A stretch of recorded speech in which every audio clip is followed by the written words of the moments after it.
Notre Dieu mérite-t-il pas la toute magnificence? Notre Dieu mérite-t-il pas la toute magnificence? Bienvenue à l'heure de la conférence évangélique avec un booster évangélique en ligne, rien que pour nous aider à nous booster spirituellement en parlant. Seigneur, je lève ton nom parce que tu mérites la magnificence. Seigneur, je lève ton nom parce que tu mérites la gloire. Seigneur, je lève ton nom parce que tu mérites vraiment l'honneur.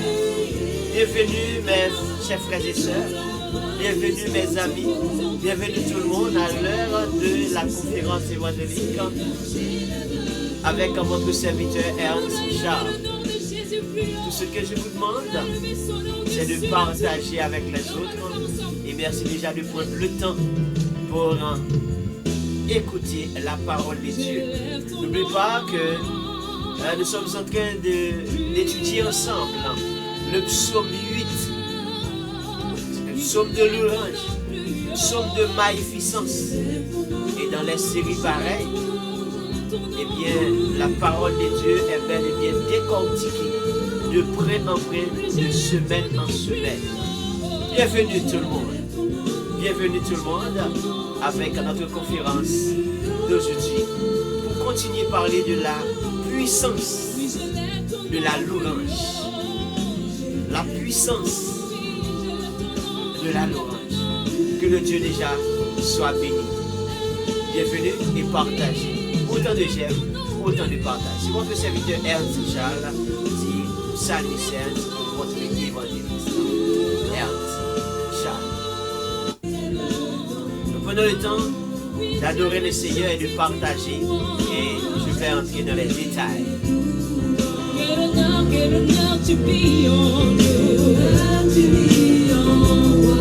Autant de j'aime, autant de partage.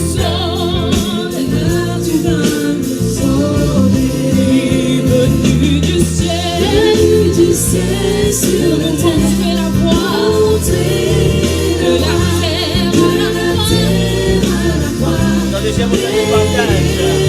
De la croix jusqu'au tombeau, et du tombeau jusqu'au ciel. Seigneur, j'élève ton nom. Bienvenue dans la conférence évangélique. Bienvenue, partagez mes amis, partagez. Tu l'as fait pour nous, tu as payé le prix pour nous. De la croix jusqu'au tombeau, et du tombeau jusqu'au ciel. Seigneur, j'élève ton nom. Nous voulons élever le nom de Jésus plus haut. Nous voulons élever son nom au-dessus de tout. Et on va le faire ensemble. Est-ce que le Seigneur ne mérite pas vraiment la toute magnificence? Oui, j'aime chanter du loup. Il mérite tellement, oui, nous l'adorons et nous allons vraiment décortiquer sa parole. L'honneur tu vis en nous. L'honneur tu vas nous sauver. Et l'honneur, le Seigneur vive en nous. Et l'honneur, le Seigneur vive en moi. Du ciel sur la terre, la montée de la terre, Autant de partage.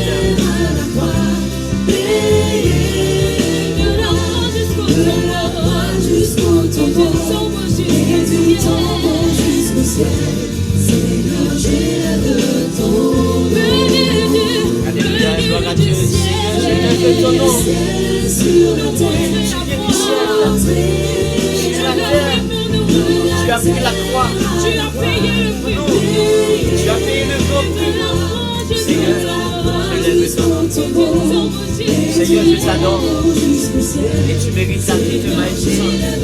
Nous voulons élever le nom de Jésus plus haut. Nous voulons élever son nom au-dessus de tout. Et on va le faire ensemble. Dans votre Bible, le psaume 8, nous allons faire la lecture de la parole de Dieu et à Dieu pour entrer dans les petits jours. Plus haut.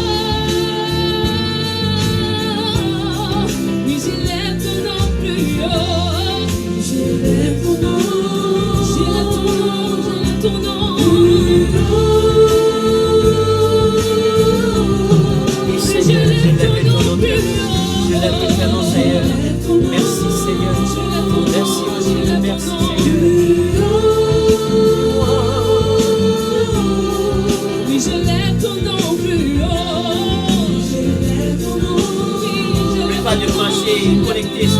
chaîne YouTube Charles Ernst TV pour vraiment continuer à adorer le Seigneur avec nous.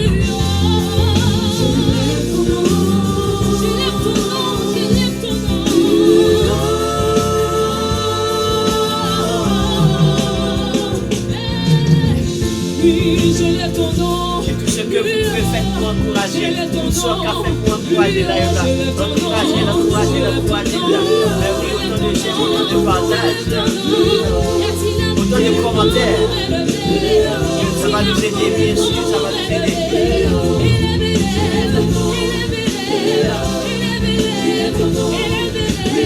Dans ta maison, dans ton quartier, dans ta maison, dans ta famille, dans ta nation, dans ton pays. Seigneur, je lève ton nom. Seigneur, je lève ton nom. Mais oui, parce que tu mérites la gloire. Tu mérites vraiment la magnificence. Seigneur, je lève ton nom. Eh bien, c'est le thème de notre série dans le psaume 8. Déjà pas mal de semaines déjà commencé.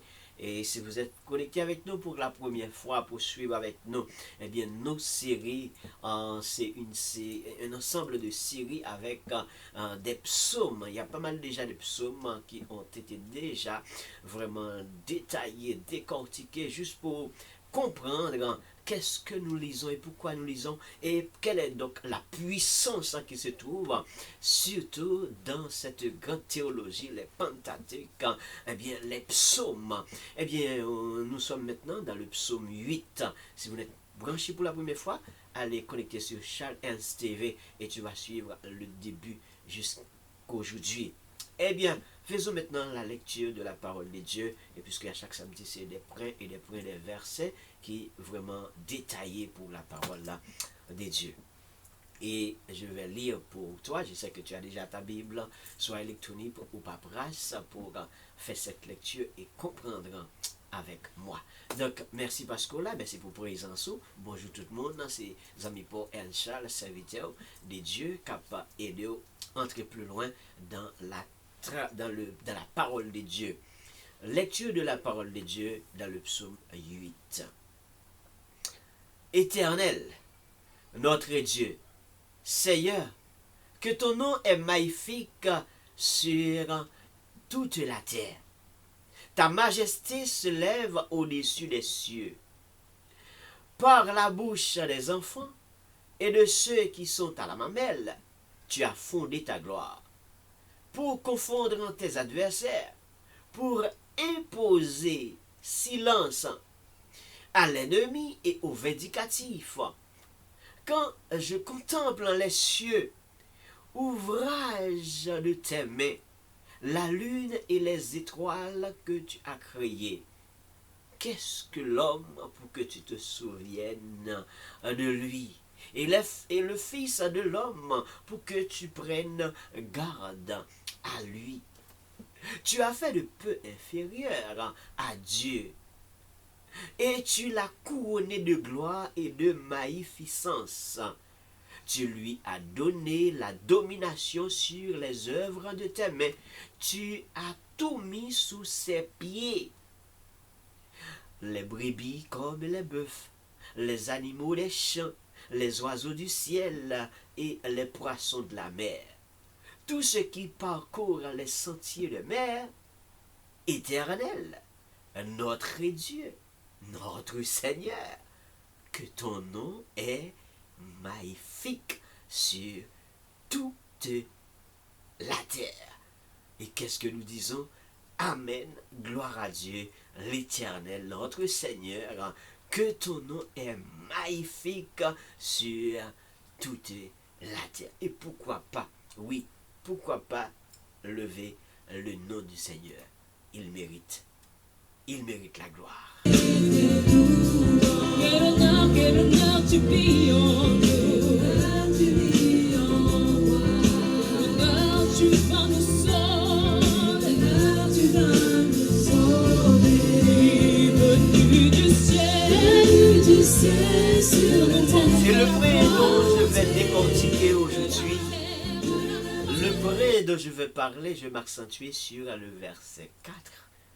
et suivi verset 5, puisque c'est deux versets qui se connectent ensemble. Quand je contemple dans les cieux, ouvrage de tes mains, la lune et les étoiles que tu as créées, c'est là notre point central. Quand je contemple dans les cieux, quand nous sommes en train de contempler les cieux, ouvrage, eh bien, de la main de Dieu, pourquoi ne pas louer le Seigneur? Pourquoi ne pas magnifier le Seigneur? Et quand nous sommes en train vraiment de contempler ce que Dieu fait autour de nous, ce que Dieu fait pour nous, ce que Dieu nous a remis en tant que l'homme, pourquoi ne pas louer Dieu? Pourquoi ne pas chanter la gloire de Dieu? Pourquoi vraiment ne pas faire la louange du Seigneur? Pourquoi ne pas louer le Seigneur? Eh bien, le prix d'aujourd'hui, donc je vais continuer avec la puissance de la louange, puisque c'est un psaume de louange, comment nous devons offrir continuellement, eh bien, de la louange envers l'Éternel. Et notre thème a pour titre, eh bien, Dieu magnifique. Le Dieu magnifique est la grande question qui doit faire le parcours. Notre Dieu mérite-t-il la toute magnificence?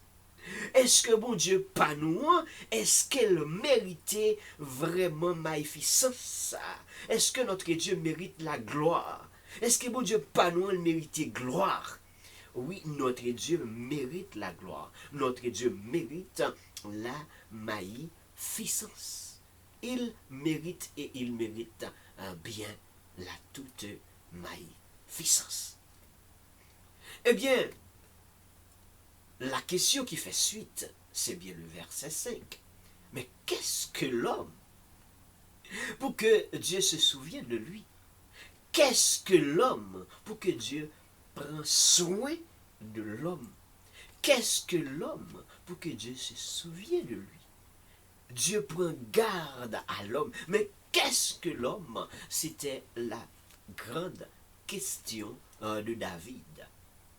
À travers ce que David a vu de ses propres yeux, à travers ce que David a pu regarder à l'heure nocturne, eh bien, qu'est-ce que Dieu? Pour que Dieu a fait tout cela et Dieu a remis tout cela envers l'homme. Eh bien, si l'homme était vraiment intelligent, l'homme devrait offrir à Dieu la magnificence et la grande magnificence, la louange, l'honneur, la gloire.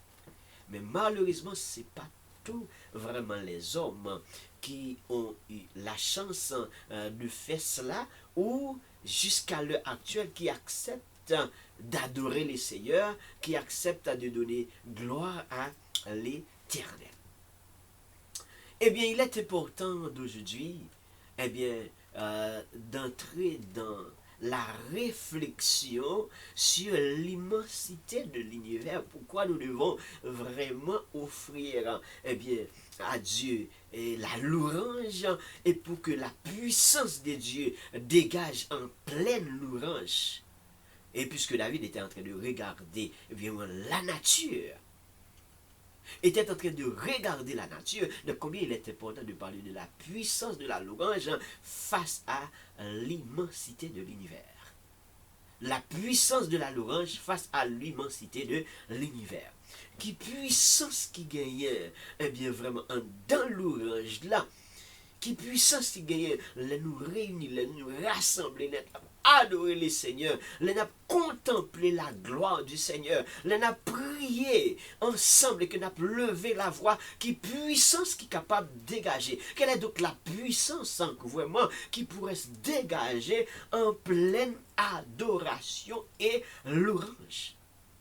Donc, puisque David était en train de regarder la nature, et c'est pour cette raison que David a pu écrire vraiment, eh bien, ce thème. Eh bien, la réflexion sur l'immensité de l'univers, eh bien, le psaume 8, verset 4, eh bien, normalement exprime l'émerveillement face à la grandeur de la création.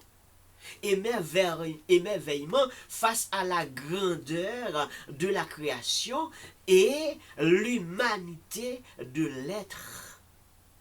L'humilité de l'être humain. L'humilité de l'être humain. Donc, la grandeur, quelle merveille! C'est émerveilleux ce que David est en train de regarder. C'est émerveilleux. Eh bien, la grandeur de ce que David a pu voir. Donc, dans l'introduction, je vous avais dit, donc, quand on parle de choses magnifiques, donc, ce qui veut dire que c'est des choses c'est des grandioses. C'est des choses qu'on dit, waouh! C'est la stupéfaction, c'est l'étonnement, ce qu'on a pu voir.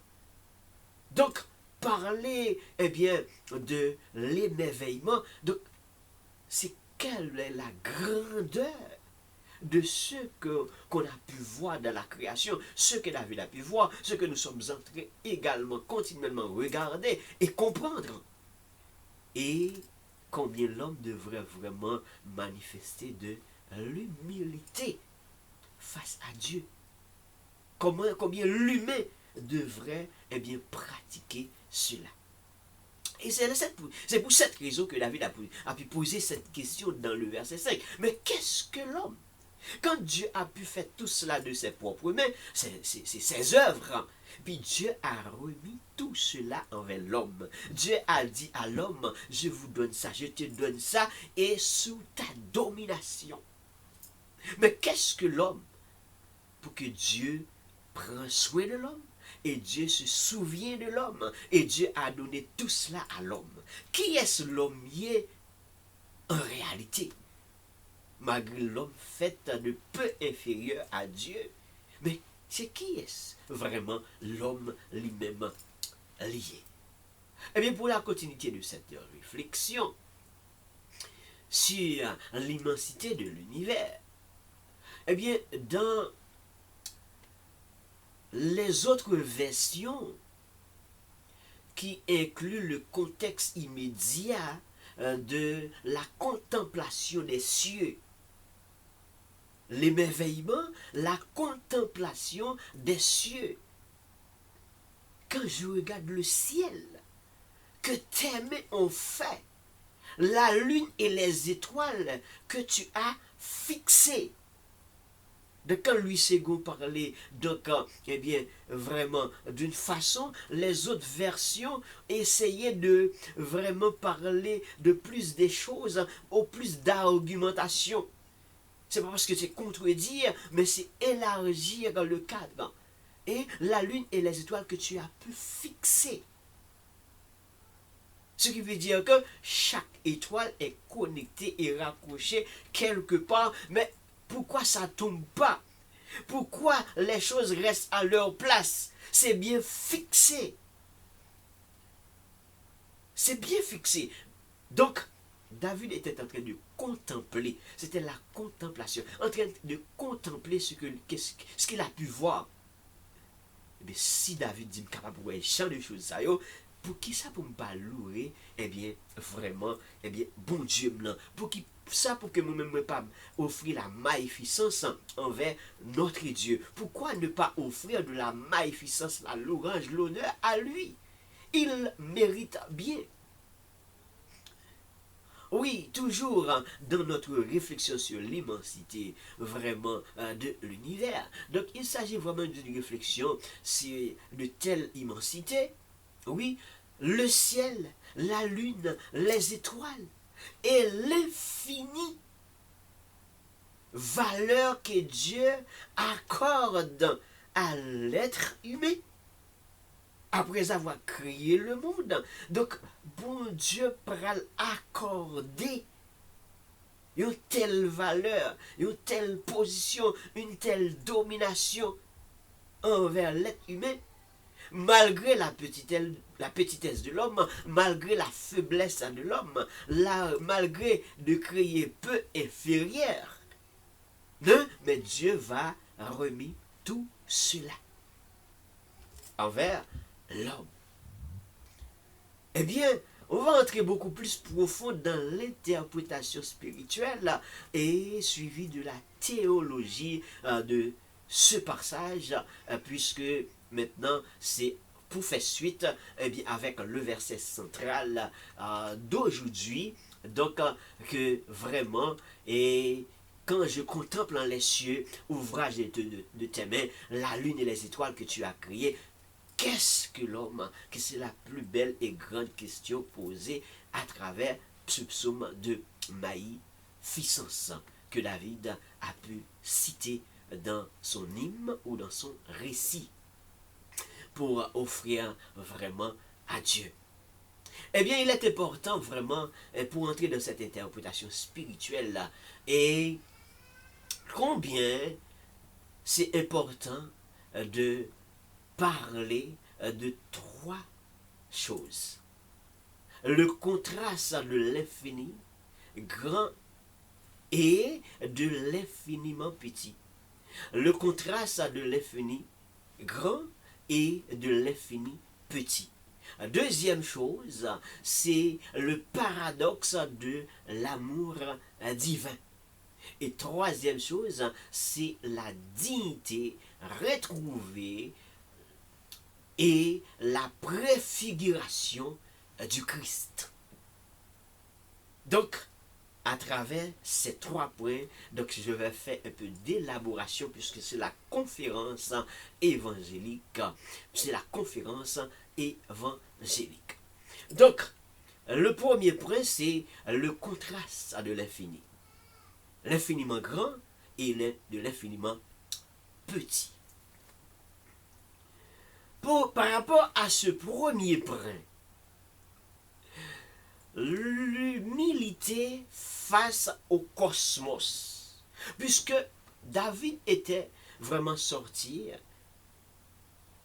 dans un soir et il était en train de regarder la nature.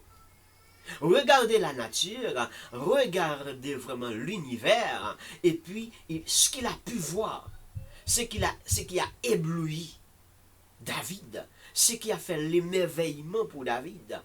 Et bien David dit, waouh, waouh, quel est donc le créateur? Quel est donc le grand créateur qui a pu créer tout cela? Et après tout créer, il va remettre à l'homme. Donc l'humilité face au cosmos. David commence par observer vraiment l'immensité du ciel, nocturne. Face aux étoiles et la lune, l'être humain réalisé, donc combien l'être humain vraiment est fragile, l'être humain est peu inférieur, et l'être humain qui est présenté comme étant minuscule devant Dieu, et puis Dieu a pu créer tout cela, et Dieu va remettre tout cela, vraiment l'univers afin que l'homme puisse avoir le contrôle et la domination. Donc, c'était l'observation de David. Donc, dans la soirée, il commence à faire cela. Donc, quand David commençait par regarder une telle chose, merveille que l'a regardé, merveille que l'a contrôlé, donc, et que chaque chose fixée et bien fixée à sa place, rien n'est déplacé, et là, chaque chose va jouer vraiment leur rôle bien déterminé. Mais David était vraiment dans l'étonnement. Donc, ça mérite vraiment l'humilité de l'homme. Ça mérite vraiment l'homme qui ne devrait pas vraiment se frapper l'estomac pour dire si je suis capable de faire ceci ou cela, c'est à cause de ma grande capacité. Mais plutôt, c'est à cause que Dieu accepte et Dieu veut que vraiment nous avons la possibilité de faire quelque chose ou de réaliser quelque chose. Maintenant, parlant de la grandeur de Dieu, sur le plan spirituel, donc la grandeur de Dieu. Donc les cieux ne sont pas vraiment le fruit du hasard. les cieux ne sont pas le fruit du hasard, mais l'ouvrage des mains de Dieu. L'ouvrage des mains de Dieu. Les cieux ne sont pas les fruits du hasard. C'est quelque chose comme la science dit, comme les grands philosophes disent, comme les grands scientifiques disent. Donc c'est quelque chose autre. Comment l'univers a été créé, comment vraiment les hommes ont été créés, mais nous qui sommes vraiment les enfants de Dieu, donc nous qui avons des croyances en Christ, en Dieu et en Dieu seul, donc nous sommes restés attachés avec ce que la Bible nous dit, la façon que le monde a été créé. Donc dès le commencement, comment tout était vraiment ont été déroulés. Donc ce n'est pas du hasard. Donc, c'est un grand constructeur qui a pu faire cela. C'est pas un bagage au hasard qui fait et puis boum, c'est réussi. Donc, c'est quelque chose qui a pris vraiment le temps de façonner, le temps de préparer, le temps de bien construire et comme donc le temps de bien fixer.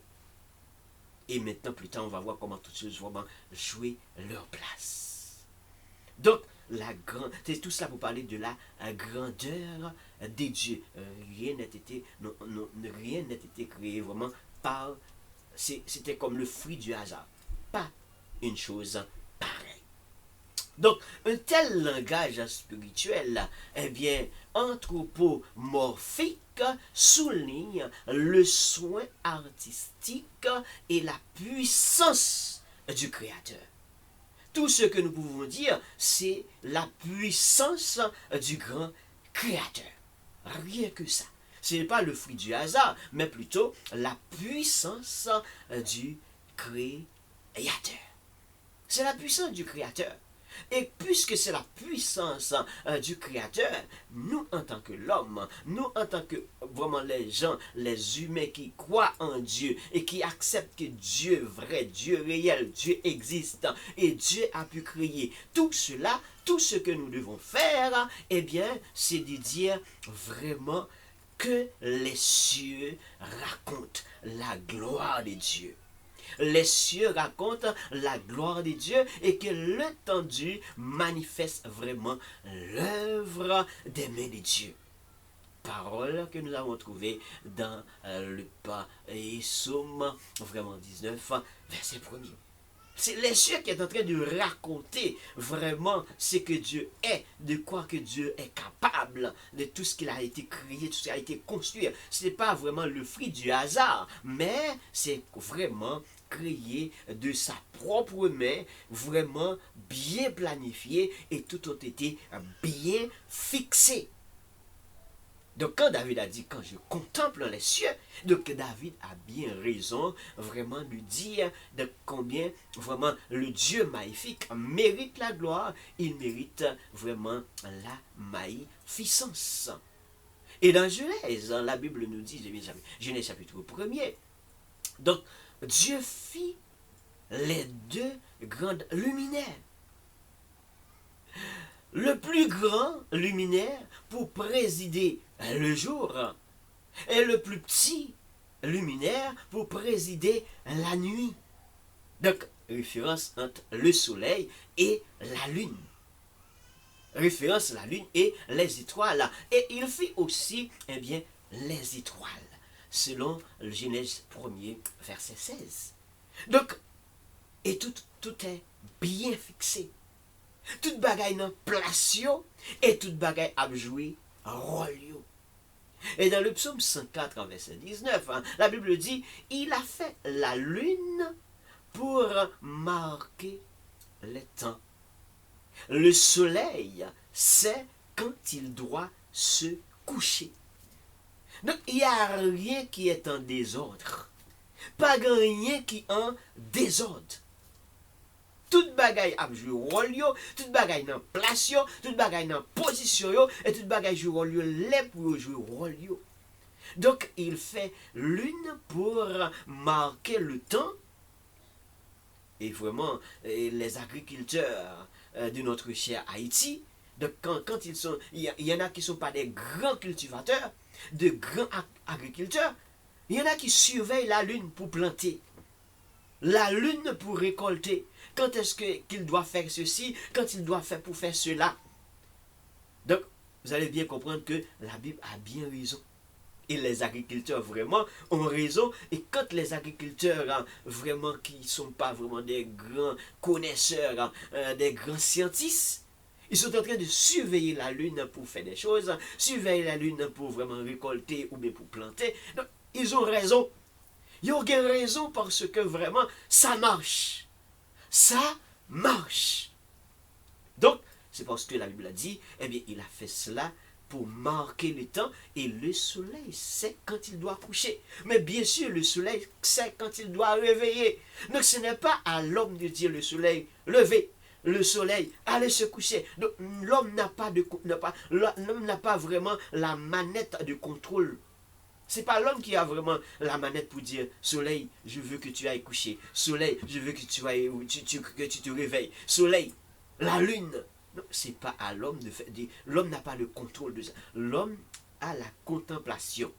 Donc, ce qui est sur terre, l'homme, vraiment, puisque Dieu a tout remis en tant que domination, donc l'homme domine, l'homme construit, l'homme fait de grandes choses parce que c'est Dieu qui a accordé cette connaissance, cette intelligence.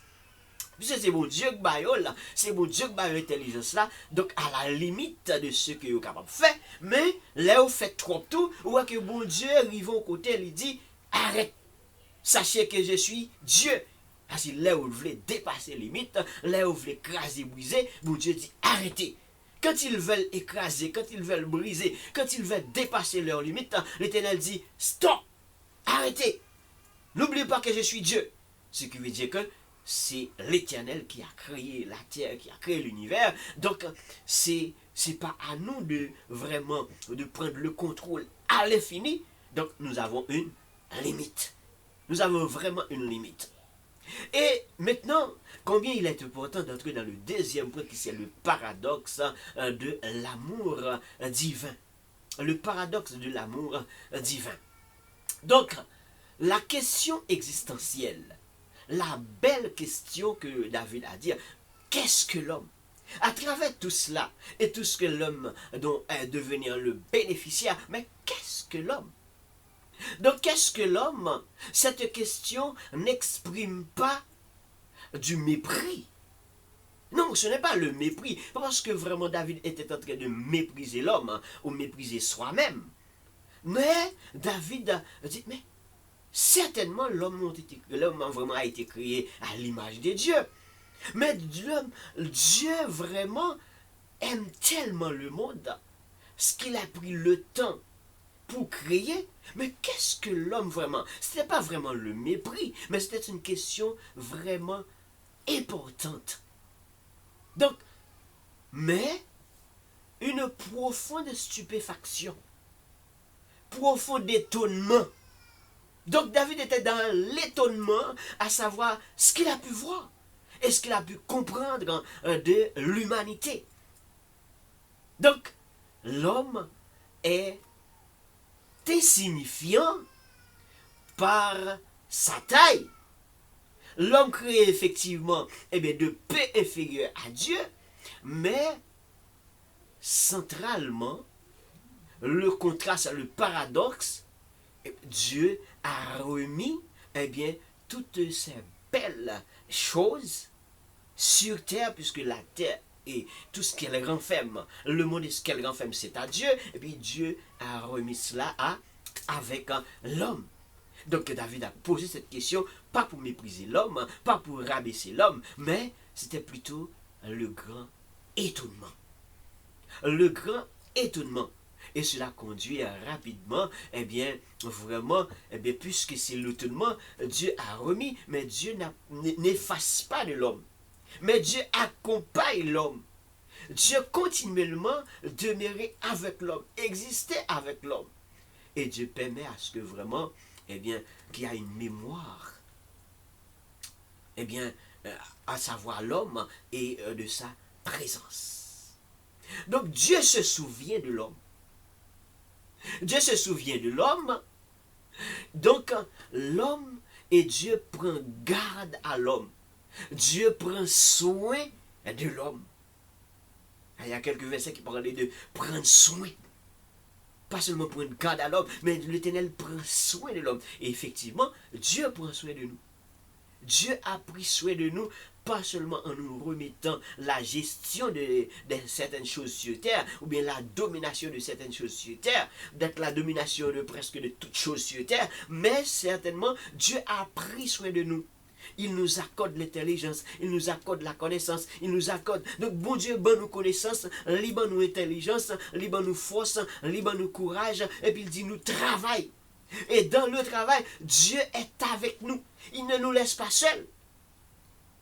Effectivement, oui, Dieu prend soin, Dieu nous garde, Dieu nous protège, Dieu nous accompagne. Il nous accompagne, il ne nous laisse pas seuls. Il n'a pas quitté nous pour qu'on nous. Il n'a pas quitté nous pour qu'on nous. Donc, cet thème vraiment, donc, prend soin et ou bien prendre garde. Donc, certainement, signifiant que Dieu visite l'homme à tout moment. Dieu est avec l'homme à tout moment. Dieu visite l'humanité. Il ne laisse pas seul, donc, il a créé la terre, le ciel et la terre, et puis il remet à l'homme, et puis disparition. Non, Dieu reste, Dieu demeure. Et c'est pour cela, à chaque fois que vraiment il y a des transgénérations qui ont fait des ceci et cela, les choses vraiment que Dieu n'aime pas, Dieu n'apprécie pas, lorsque Dieu dit ne fais pas ça, respectez mes préceptes, respectez vraiment mes paroles, et que les hommes ne respectent pas vraiment ce que Dieu dit, Dieu châtie. Dieu châtie, bon Dieu reprimandé. Bon Dieu ramené à l'ordre. Mais, et quand il s'agit de moments pour que vraiment Dieu passe à l'action, Dieu passe à l'action, surtout lorsque l'homme a oublié Dieu, que c'est Dieu qui est vraiment le chef suprême. Donc, ils veulent prendre la place de Dieu. Dieu dit, haltez là, stop, arrêtez, arrêtez. Sachez bien que je suis Dieu, dit dans le psaume 46. Donc, bon Dieu, stopper les pour le stopper, les châtier les pour le châtier. Mais Dieu est toujours avec nous, Dieu prend soin de nous, Dieu nous garde, Dieu nous protège, Dieu nous accompagne. Il n'est pas quitté nous pour il prend soin de nous, il va nous manger, il va nous brûler, il prend soin de nous, il accompagne nous. Donc tout ça nous donne toute chance pour que nous soyons capables de réaliser, toute bagaille nous donne chance pour nous réaliser, c'est par la puissance de Dieu. C'est pas par puissance nous, non? C'est pas par force nous, non? Capacité nous, non? Mais c'est Dieu, parce que Dieu est avec nous. C'est parce que Dieu nous accompagne. C'est parce que Dieu reste et demeure avec nous. Donc, Dieu visite l'humanité. Donc, s'implique vraiment, activement. Dieu implique activement dans nos affaires. Dieu active. Donc, est active, vraiment actif dans tout ce que nous faisons.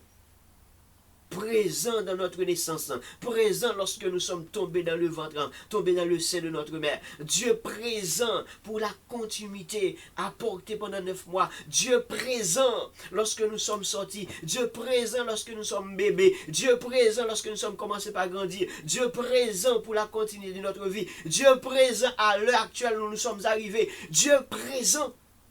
Donc, Dieu reste, Dieu demeure, Dieu nous visite, Dieu nous accompagne. Il est toujours là. Mais qu'est-ce que l'homme? Comme dit David, pour que vraiment l'Éternel se souvienne de lui, pour que l'Éternel prenne soin comme ça. Qu'est-ce que vraiment l'homme? Et même permet à travers l'homme, Dieu puisse, vraiment puiser la gloire. Fait et sortir sa gloire. Par la bouche des bébés, par la bouche des nourrissons, par la bouche de ceux qui sont dans la mamelle. Dieu a fondé sa gloire. Mais qu'est-ce que l'homme en général? En réalité, mais qu'est-ce que l'homme? En réalité, donc Dieu présent dans toutes nos histoires. Et le plus important, pour marquer la présence de Dieu, Dieu refuse d'abandon. Dieu refuse de vraiment abandonner, surtout lorsque nous sommes dans la solitude, lorsque nous sommes en train de traverser des moments difficiles, lorsque nous sommes en détresse, Dieu n'abandonne pas. Il suffit tout simplement de lui apporter la cause. Il suffit tout simplement de lui rapporter la cause. Il suffit tout simplement de lui vraiment apporter le sort en réalité dont nous sommes en train de supporter, qui est trop pour nous. Donc c'est lui apporter. Remet à lui vraiment notre sort. Et lui, il sait qu'est-ce qu'il va faire avec. Mais il va falloir que nous le remettions vraiment. Il faut que nous remettions l'île. Si nous ne pas remettre l'île, ce qui veut dire, quelquefois, il nous laisse le libre arbitre. Il a demandé pour qu'on venir dans la prière. Il a demandé pour que vraiment nous approchions de la prière, plonger dans la prière, plonger dans la louange, plonger dans l'adoration et parler avec lui, demander ce que nous voulons, demander ce que nous voulons, frapper quand il s'agit d'ouvrir les portes. Donc, il permet à ce que l'homme participe. Donc, il permet à ce que l'homme participe et puis sa présence est là. Donc, lorsque nous sommes en solitude, en train de traverser des moments de solitude, sa présence est toujours là. Il suffit tout simplement de faire appel à lui. Faire appel tout simplement à lui. Donc, c'est la raison pour laquelle que David a dit vraiment, eh bien, dans le psaume 8, eh bien, tu lui as donné la domination sur les œuvres de tes mains, tu l'as tout mis sous ses pieds. Les brebis comme les bœufs, les animaux des champs, les oiseaux du ciel, les poissons des mers, tout ce qui parcourt les sentiers de la mer. Mais qu'est-ce que l'homme? Donc, ou va le manger, ou va le bré, ou va le connaissance, ou va l'intelligence, et ou accompagner, ou accorder vraiment présence à tout moment. Mais qui est-ce l'homme qui est vraiment en réalité? Ou pas quitter pour quoi? Qui est-ce l'homme est? Eh bien, bon Dieu m'a donné une bagaille. Offrir l'adoration, offrir l'orange, manifester reconnaissance. Manifester la reconnaissance envers lui. Eh bien, vraiment, là où nous devons continuer avec le troisième point, puisque je vous avais parlé de 3 points. Donc, le troisième point, c'est la dignité retrouvée et la préfiguration de Christ. Donc, là où le psaume 8 a été écrit, donc c'était, on peut parler de l'Ancien Testament. Donc, des générations avant. Des générations avant. Mais dans tous les récits de David, dans tous les textes de David, dans tout vraiment ce que vraiment David ont pu écrire comme œuvre, comme parole, comme des paroles puissantes, inspirées de Dieu, eh bien, il y a toujours une très belle projection messianique là-dedans. Presque tous les textes de David, si nous sommes entrés vraiment en faisant des bonnes décortications, surtout les théologies, les gens qui possèdent vraiment la connaissance de Dieu, donc nous allons regarder, il y a vraiment quelque chose qui est projeté pour l'époque de Jésus-Christ. Soit par sa naissance, soit au moment de Golgotha, au moment de sa souffrance, ou au moment où est-ce que vraiment Christ va prendre naissance et vit avec nous. Donc, qu'est-ce que nous avons trouvé là-dedans? La préfiguration du Christ. Et comment nous allons voir cela? Commençons par vraiment une telle valeur inestimable. Une valeur inestimable, bien que poussière en tant que l'homme, humain possède une valeur immense. Et je vais vous montrer ça. Une valeur immense aux yeux de Dieu. Donc ce verset introduit d'ailleurs la suite du psaume qui rappelle que l'homme a été couronné de gloire et d'honneur. Donc l'homme a été couronné a été couronné de gloire et d'honneur. Donc quand David faisant référence envers l'homme et envers bébés qui sont à la mamelle, les nourrissons de là, Dieu va vraiment fonder sa gloire. Mais tout cela, c'était vraiment un rapport messianique, un rapport à la naissance vraiment de Jésus. Donc, souvenez-vous bien, lorsque Christ a pris naissance, donc ce qu'on attendait de la royauté, comment il est arrivé, c'était vraiment de l'étonnement. C'était étonnement pour tout le monde. C'est pas ça que tu attends comme moi. C'est pas comme ça que tu attends comme moi. Mais la grande valeur est là. La belle valeur est là. Sa gloire est là. Et l'homme qui va couronner, puisque Jésus-Christ était l'homme et Dieu en même temps. Donc sa gloire va sortir là. Bien, de par sa grande mission. Donc, de par sa grande mission. Donc, ce qui veut dire que cela nous rappelle vraiment, l'homme est couronné de gloire et d'honneur. Et maintenant, le Nouveau Testament va faire vraiment rappel à nous pour connecter quelques paroles, pour connecter quelques textes connexes et pour parler, si je peux parler de l'exégèse, tout cela. Donc dans l'exégèse, on peut vraiment voir le rapport qu'il y avait dans les psaumes ou dans les texte Ancien Testament qui va configurer avec le Nouveau Testament pour bien comprendre l'élargissement, vraiment le dessein de Dieu. Donc tout ça va connecter ensemble. Tout ça va vraiment connecter ensemble. Donc, dans Hébreux chapitre 6, Hébreux chapitre 2, versets 6 à 9, donc c'est un passage vraiment qui nous rappelle quelque chose. Donc ce passage est appliqué directement à Jésus-Christ. Directement à Jésus-Christ. Jésus est le Fils de l'homme parfait. Il est le Fils de Dieu. Il est le Fils de Dieu. Il est parfait. Il s'est abaissé plus bas que les anges en s'incarnant. En s'incarnant avant d'être couronné. Avant d'être couronné. Donc Jésus est le Fils de l'homme, certainement. Mais Jésus c'est le Fils de Dieu. Mais le Fils de l'homme, il faut ajouter parfait. Pourquoi? Parce que l'homme en général, on dit car tous ont péché.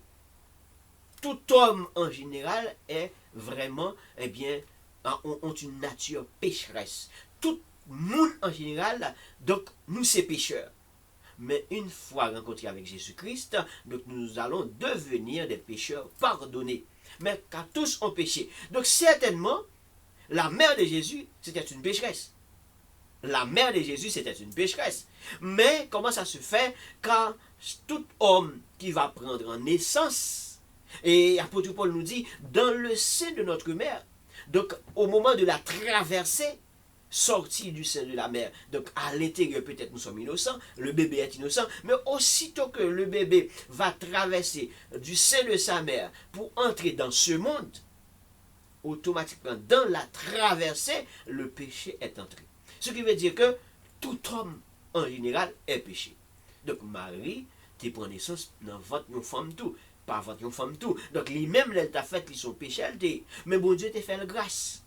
Que Jésus-Christ t'es fait passer par votre lit. C'est ça que Jésus-Christ est l'homme. Parce qu'il te prend naissance en tant qu'homme. Mais cependant, Jésus-Christ était l'homme parfait.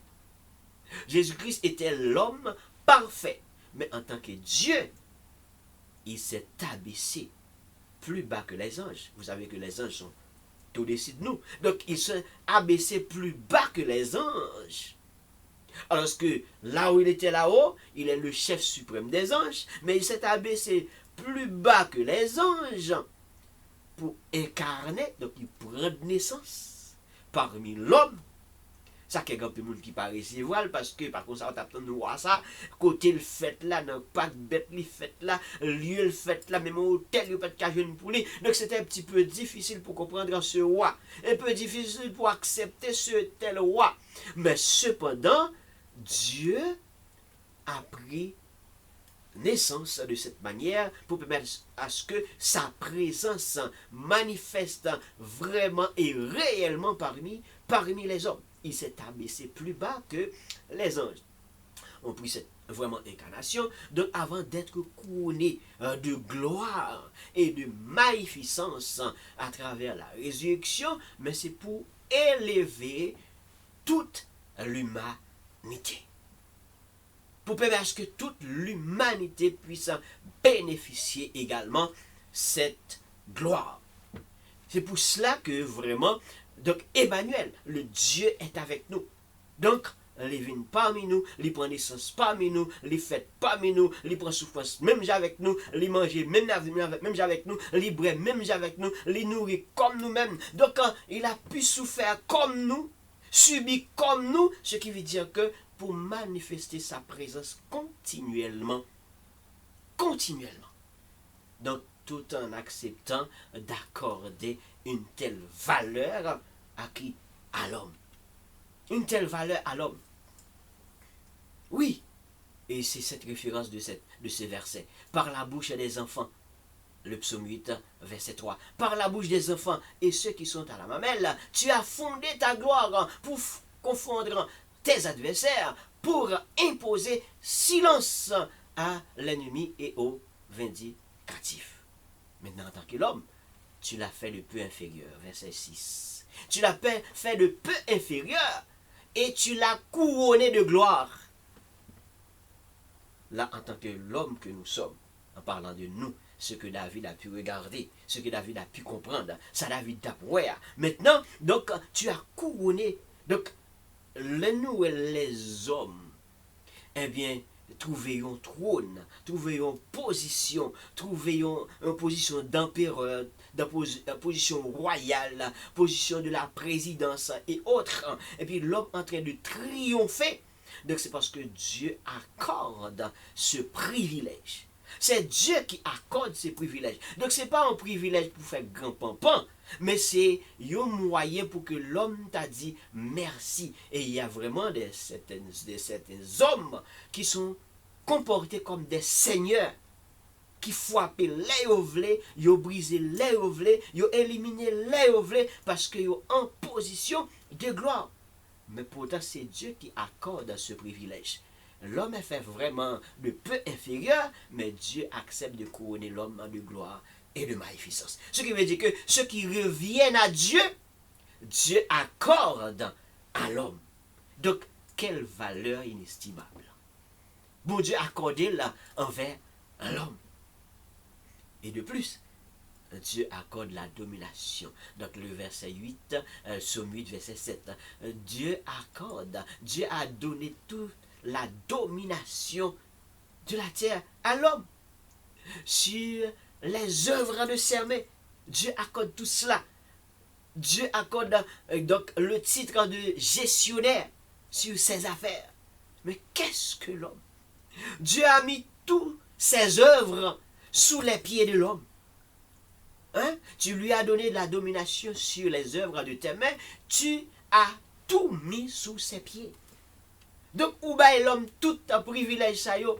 Et puis l'homme pas prend plaisir pour adorer, l'homme pas prend plaisir pour offrir magnificence, l'homme pas accepté pour bonne gloire, l'homme préféré prendre gloire là, il retourné vers eux-mêmes, il retourné sur l'estomac, il retourné parce qu'il est bien habillé, il retourné parce qu'il a l'argent, il retourné vers eux-mêmes parce qu'il a possibilité pour capable marcher sur moun, marcher sur moun les ovlé, il frapper les ovlé, mais oubliez si ils gagnent limite. Donc ils ont oublié s'ils ont une certaine limite. Donc, il y en a qui sont oubliés. Mais oui, il y en a qui sont oubliés s'ils ont une limite. Et il y a vraiment un certain nombre de temps. Mais oui, chaque homme, vraiment, chaque génération, chaque moment, il y a des limites. L'homme ne peut pas vraiment presser l'accélération continuellement jusqu'à l'infini. D'ailleurs, l'homme a une seule génération.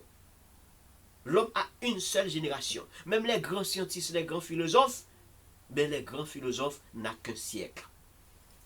Dit les grands philosophes. Les grands philosophes n'ont qu'un siècle pour vivre. Ce qui veut dire que ce n'est pas à l'infini. Donc c'est une seule génération. Pas deux, pas trois. Une seule génération. Mais il y en a qui profitent de ces générations pour fait et de fait.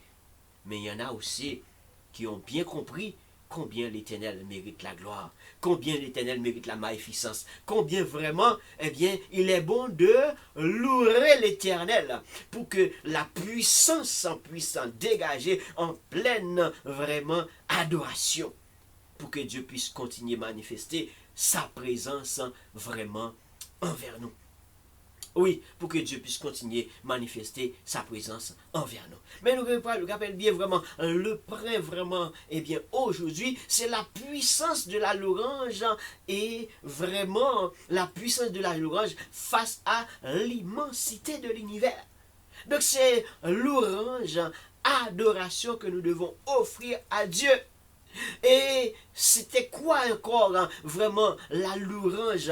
Qu'est-ce que ça veut dire? Qu'est-ce que ça a vraiment exprimé? Eh bien, c'est une expression centrale de la foi chrétienne. Pour tous ceux et celles qui ont une croyance en Dieu, c'est une expression centrale de la foi chrétienne. Donc, tout le monde qui croit en Christ, tout le monde qui croit en Jésus-Christ, tout le monde qui croit en Emmanuel qui s'est fait né parmi nous, prendre naissance parmi nous pour marquer sa présence, la présence de Dieu continuellement avec nous, eh bien, c'est offrir la magnificence avec Dieu. Offrir continuellement envers Dieu louange, adoration. Et donc, lorsque nous sommes en train de traverser des moments difficiles, dans des grands moments de détresse, parce que David avait l'habitude de traverser des moments difficiles, il appelle à Dieu, il dit, Dieu, délivre-moi, Dieu, apporte-moi secours, Dieu, je viens chez toi pour trouver des abris.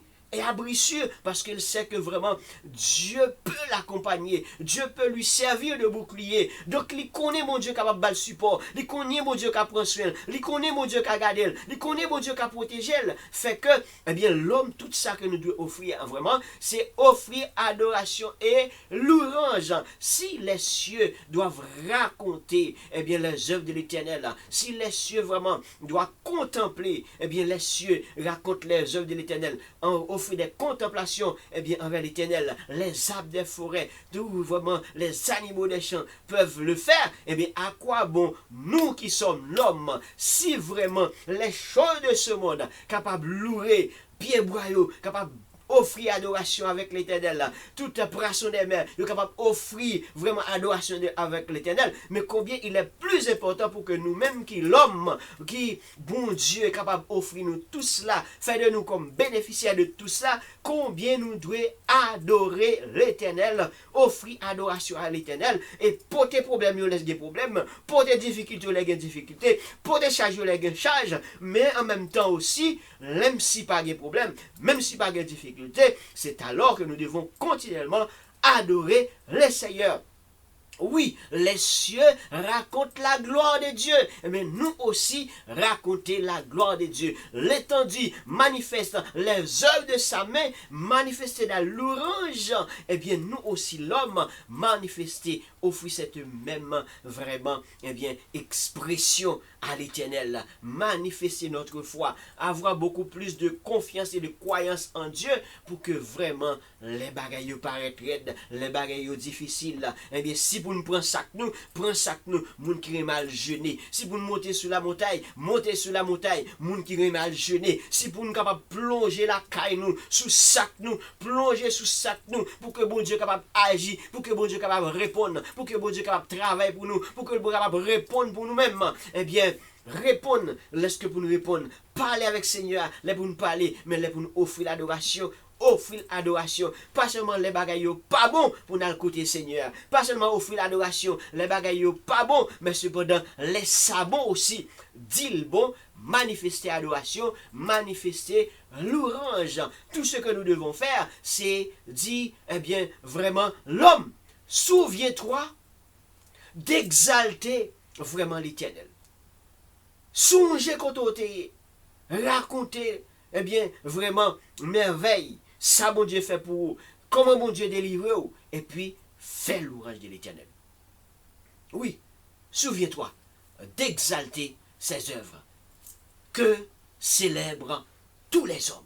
Nous, tous en général, ça nous doit faire, même Jean Job chapitre 38, eh bien, verset 24 dit, nous tous en général, tout ça nous doit faire, c'est faire louange pour l'Éternel, raconter merveilles, parler de Dieu, eh bien, c'est ce qui est important. Et puis, autant que nous sommes capables, aller par tout le monde, apporter cette bonne nouvelle, permettre à ce que les autres, qui n'ont pas encore la possibilité de comprendre ou d'entendre, puissent vraiment entrer dans le sein de Dieu, capable de venir entrer dans le pâturage là. Donc, Job dit, eh bien, songez l'homme pour capable faire louange à l'Éternel, pour capable exalter l'Éternel. Regardez l'œuvre de l'Éternel, mais David te fait, Job te fait, eh bien, ou même tout capable de servir mon Dieu, ou capable de faire le tout. Eh bien, oui, c'est important. Les œuvres de l'Éternel sont tellement grandes, et il y en a encore qui cherchent vraiment à comprendre ce merveille. Il y en a encore qui cherchent à comprendre. Mais nous, l'homme, tout ce que nous devons faire, c'est dire au Seigneur, je te loue parce que tu m'as exaucé. Je te loue parce que tu m'as exaucé. Je te loue parce que tu as répondu, eh bien, envers mes problèmes. Je te loue parce que, vraiment, lorsque j'ai apporté le sort, mes problèmes, mes difficultés à toi, eh bien, tu as répondu. Je te loue. Oui, je te loue. Je te loue parce que tu m'as exaucé. Parce que tu m'as sauvé, je te loue. Et certaines fois, yo prend yo vo dans coin. Certaines fois, yo resté. Certaines fois, yo dit pas rien. Et puis, bon Dieu prend, les réparer. Pourquoi? Parce que c'est là les gloires sorties. Hein? C'est de la petitesse, c'est là les gloires sorties. Ce qu'on a compris comme peu inférieur, c'est là les gloires sorties. Et bien, des fois, bon Dieu prend inférieur là. Il prend morceau toile qui dans coin parce qu'il considère comme un morceau toile. Il prend morceau capette qui dans coin parce qu'il considère l'homme pareil, il considère comme un morceau capette. Et puis, il prend, il réparer, il préparer, et puis il permet à ce que lieu où t'as tout des fois, le côté où tu pas besoin, et puis il faut servir comme vraiment pierre précieuse. L'Éternel qu'on fait. Oui. La pierre qu'on rejette à ceux qu'on bâtissait est devenue la principale de l'angle. Donc c'était une parole, eh bien, prononcée pour le Seigneur. Il n'y a pas de quoi dans lui. Il a jeté là. Mais pour autant que c'est vraiment le plus important, le plus précieux. Mais quelquefois en pile, quelquefois ça arrive. Il a jeté nous. Il a rejeté nous. Mais ça va vous dire pas important. Ça va dire que bon Dieu pas qu'à réparer nous. Ça va dire que bon Dieu a quitté nous dans le coin que vous voyez. L'homme qui a resté, l'homme qui a jeté. Mais si bon Dieu, Paul a été attaché à elle, si bon Dieu, Paul a été connecté à elle, eh bien c'est yo qui jette, mais bon Dieu, Paul n'a pas jeté. C'est yo qui resté, mais bon Dieu, Paul n'a pas resté. On prend, si yo dit qu'on faut tourner capette, mais bon Dieu, Paul là, c'est pas ça le dit. Bon Dieu, Paul a dit, yo ka faut tourner mot sur tapis, c'est vrai. Yo ka faut tourner mot sur toile, c'est vrai. Mais moi, en tant que Dieu, je suis le réparateur des brèches. Je suis capable de réparer tout ça, et je suis capable de vraiment devenir, eh bien, quelqu'un qui est couronné de gloire. Parce que bon Dieu, Paul a toujours avec vous. Alors, tout ce que nous devons faire, que puissance, bon Dieu, capable de continuer de dégager de la vie. Que puissance, mon Dieu, capable de continuer de dégager de la vie pendant que vous-même, vous continuez au fil de adoration, au fil de louange, au fil de grande adoration, au fil de louange, pour que sa puissance dégage tout le temps. Que le Dieu reste avec toi, que le Dieu reste avec moi, que la toute puissance de Dieu demeure avec nous, et afin que nous continuions à adorer le Seigneur, offrir à Dieu la magnificence, parce que le Dieu mérite la gloire, le Dieu mérite la magnificence. Oui, le thème a bien sa raison d'être. Oui, le Dieu magnifique a besoin de recevoir de la magnificence, pas seulement lorsque ça bon, pas lorsque ça pas bon, mais en tout le temps, que ça bon, que ça pas bon. Dis Seigneur, je te loue parce que tu es merveilleux, je te loue parce que tu es grand, je te loue parce que tu mérites la gloire. Seigneur, je lève ton nom, Quand Dieu a fait de grandes choses pour toi, dis Seigneur, je lève ton nom. Seigneur, me lever non. Quand mon Dieu lève à terre, dis Seigneur, me louer non. Seigneur, me bénis non. Seigneur, me bat gloire. Seigneur, me bat louange. Seigneur, me bat honneur, que ou même seul ou mérité. Les bons Dieu passer avec eux. Dis Seigneur, merci. Pas frapper l'estomac. Dis Seigneur, merci. Pas fait un coup l'autre. Dis Seigneur, merci. Bon Dieu, mets en position. Dis Seigneur, merci. Bon Dieu, pour lui passer avec eux, lui transcender vraiment les montagnes difficiles. Eh bien, dis Seigneur, merci. Je te loue. Je te loue. Eh bien, je vais t'offrir encore et encore la magnificence parce que tu mérites la gloire. Tu mérites l'honneur. Tu mérites l'honneur. Eh bien, à toi seul là, mérité. Que Dieu vous bénisse, que Dieu vous garde, que Dieu vous contrôle, que Dieu reste avec toi, que la présence de Dieu, eh bien, reste avec toi et demeure avec toi. Eh bien, c'était votre serviteur, Ernst Charles, votre évangéliste, votre psalmiste, pour la parole de Dieu, pour la décortication de cette parole. Et je vous donne rendez-vous pour la semaine prochaine pour un autre point, parce que à chaque verset, il y a des décortications. Aujourd'hui, c'était la puissance de la louange à travers, eh bien, face à l'immensité de l'univers.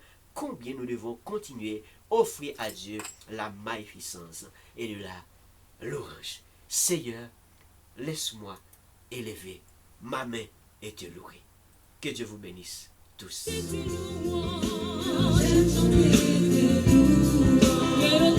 Merci pour votre présence, merci parce que vous étiez là, merci parce que vous avez pris le temps pour écouter, pour apprendre la parole.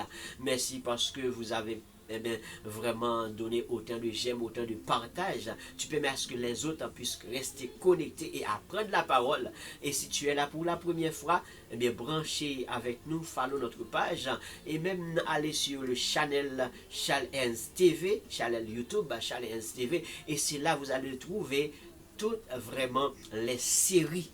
Et même le série 8, série du psaume 8 qui a déjà commencé depuis pas mal de semaines. C'est là que tu vas trouver le début jusqu'à aujourd'hui. Et continuellement, on a de très bonnes choses sur vraiment Charles Ernst TV, justement pour vous. C'était votre serviteur Ernst Charles pour continuer vous aider à adorer le Seigneur dans la parole et dans la puissance, que sa puissance se dégage.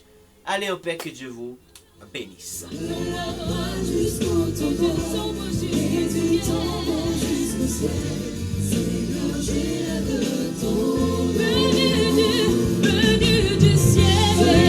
du ciel sur la terre, tu l'as fait pour nous, tu as payé le prix, et de la croix jusqu'au tombeau, et du tombeau jusqu'au ciel, Seigneur, j'élève ton nom. Nous voulons élever le nom de Jésus plus haut, nous voulons élever son nom au-dessus de tout. Merci pour votre commentaire, merci pour votre partage, merci pour autant de j'aime, merci pour toutes sortes d'encouragements que vous avez vraiment pu faire. Merci pour tout encouragement que vraiment vous accordez avec live ça, avec ce travail ça, pour avec ça aller plus loin. Merci. Les serviteurs Ernst Charles, que mon Dieu garde nous capable d'accorder puissance beaucoup plus à nous-mêmes, capable de lever nous en dignité.